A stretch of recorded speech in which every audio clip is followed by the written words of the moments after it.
Hi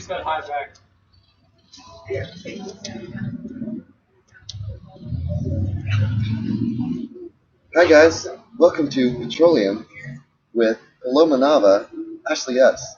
I'm Goodika Jones. That's me. Today we're talking about petroleum. First question you might be asking yourselves watching this video is, what is petroleum? Well, students, petroleum is a liquid mixture of hydrocarbons. Hydrocarbons are when the elements of hydrogen and carbon are bonded together.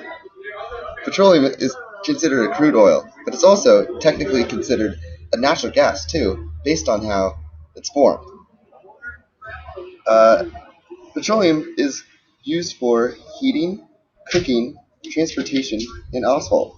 It's also used to make the things that run into your car, also known as gasoline.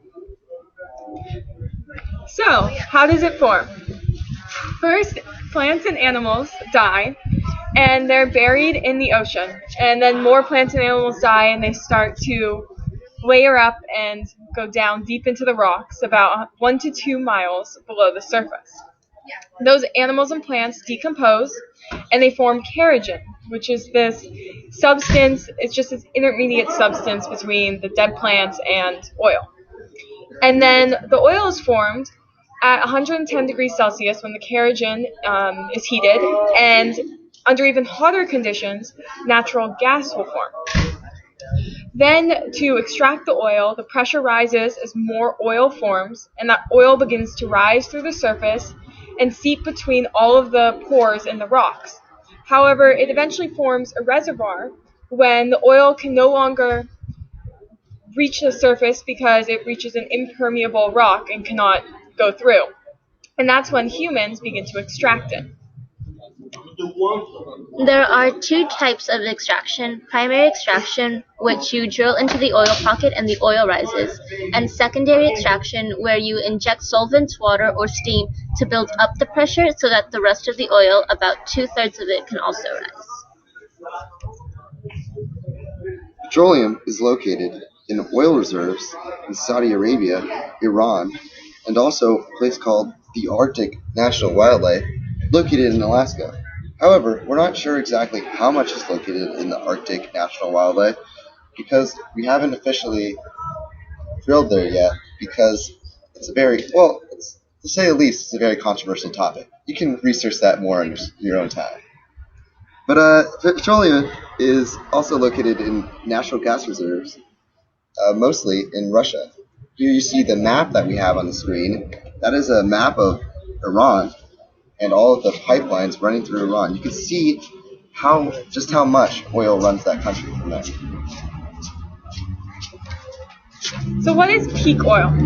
Peak oil is the highest amount of oil that can be produced. So it's peak. And once we reach the peak, then the amount of oil produced begins to decline. So the supply begins to fall, but our demand continues to rise, and we face an oil shortage where we have trouble obtaining oil. This is known as Hubbard's peak because he thought that in 1970 the amount of oil would peak, and he was correct. Can we continue to use oil? And the answer is no. We've used 1.1 trillion barrels already, which means we only have 1 trillion remaining, which is roughly a 40-year supply left. And here the graph shows an idealized Hubbard's curve. So now we're going to talk about the Keystone Pipeline, which would bring billions of barrels of oil from Canada to the United States. And this oil is known as tar sands, which is considered a very dirty type of oil because it's made of bitumen, which is this oil is hard as rock at 52 degrees Celsius, and the oil actually must be heated for it to become liquid and run through the pipelines. And bitumen has 17% more greenhouse gas emissions than alternative oil sources, which would severely hurt our environment. And the alternative to moving this oil from Canada to the United States would be by trains, but this is very hazardous since the trains can blow up and then kill millions of people, or lots of people.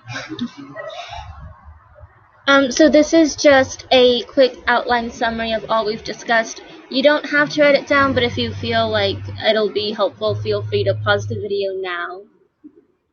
Thanks for watching, guys. Hope you come back and watch more of our videos next time. We've had a blast teaching you guys today. See you next time. Bye. Bye.